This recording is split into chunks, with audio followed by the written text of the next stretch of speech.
one of the many reasons that one detests Hugo Chavez is because he's made it impossible to enjoy the death of Castro when it comes. You know, I think that there are two things I would say. One is it is very, very discouraging, and again, I don't know these countries well, to see the demon of populism always finding new life, always finding new life. I mean, we're in a museum, and I guess you could say that, an art museum, and I guess you could say that populism is to democracy what kitsch is to art. That is to say, it's a kind of pseudo-democracy. It's democracy by the mob, and it's basically a system in which the mob agrees to be happily manipulated by power. About Cuba, again, my impression from a distance is that Castro is basically living posthumously, that in some way he already is dead, even if he refuses to die. And we are already living, he's lived into the post-Castro period, if you will. I think that immigration is the only way the American society ever refreshes itself. I think immigration has been historically a blessing for the United States, and I think that American nativists, people who do not enthusiastically welcome immigrants, misunderstand the United States and in some way wish it ill. The choices at the moment, I mean, realistically, are between the maintenance of the current system, which effectively means pick your number, somewhere between 8 and 16 million people live in the shadows, or some kind of regularization.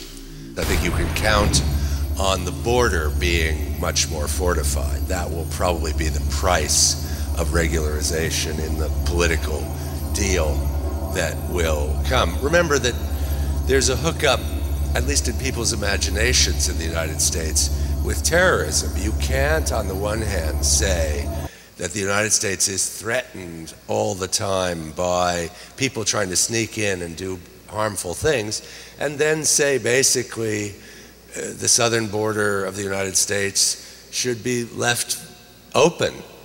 What do you say about new relations between Mexico and the United States? I mean, the only point I'd like to add to that is both Mexicans and citizens of the United States have ideas about themselves that are somewhat out of date.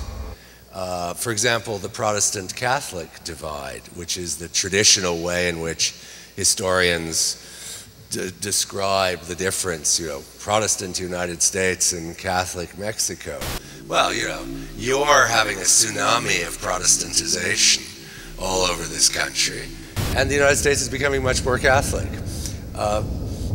Obviously things have to be thought of in different terms, not least because these kinds of realities are always contingent. Well, what worries me most about the United States right now are two things.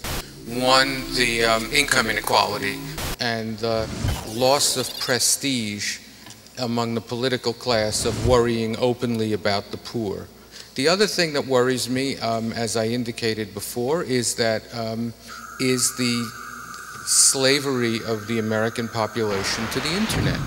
I think that it's not just an American problem, but I think that historians will record that at about this time in our history, we began to develop cognitive habits and verbal habits and mental habits that were destructive to genuine and civil discussion. In America, attention deficit disorder is not a disorder. Attention is the disorder. Attention is the disorder.